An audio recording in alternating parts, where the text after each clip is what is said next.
দাদাগিরিতে দাদা নেই, শোনাও যাবে না অরিজিৎ সিং এর গান। কেন এই কথা বলছি? অরিজিৎ সিং তো অনেকদিন আগেই গান গাওয়া ছেড়ে দিয়েছে, কিন্তু এখানে অরিজিৎ সিং এর গান শোনা যাবে না। বিষয়টা কি দাঁড়ালো?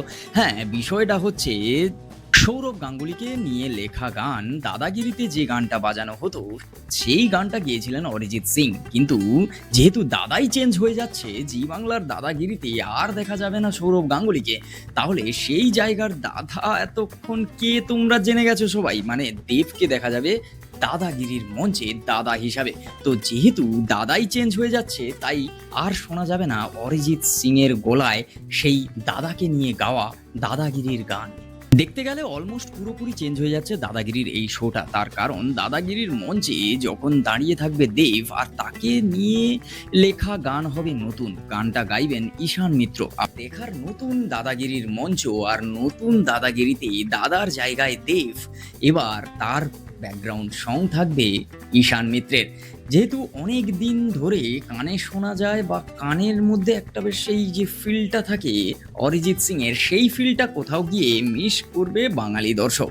আর তার সঙ্গে অবশ্যই মিস করবে সৌরভ গাঙ্গুলিকে, কারণ দাদাগিরির মঞ্চে দাদা বলতে সবাই সৌরভ গাঙ্গুলিকে জানতো।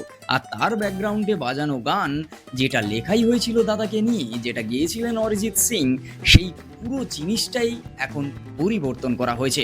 আর পরিবর্তন করা হয়ে এখন দাদার জায়গায় দাঁড়াচ্ছেন দেব, এবং তার ব্যাকগ্রাউন্ডে গান বাজবে ঈশান মিত্রের। দেখতে গেলে পুরোপুরি নতুন করেই বানানো হচ্ছে এই দাদাগিরির শো। তবে এবার দেখার যে নতুন দাদা আর নতুন দাদাগিরি কেমন লাগে, আর দর্শক কিভাবে অ্যাকসেপ্ট করে।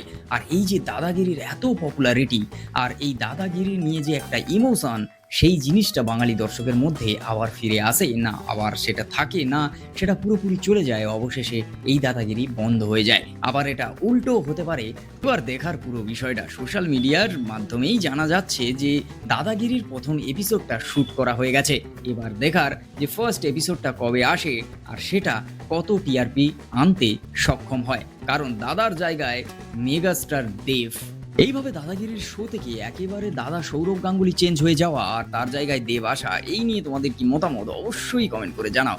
আর এই চ্যানেল নতুন হলে অবশ্যই চ্যানেলটাকে সাবস্ক্রাইব করো এরকম সেলিব্রিটি নিউজ দেখার জন্য। আর হ্যাঁ, ফেসবুক থেকে দেখে থাকলে পেজটাকে ফলো করো। দেখা হচ্ছে পরের ভিডিওয়ে। টাটা।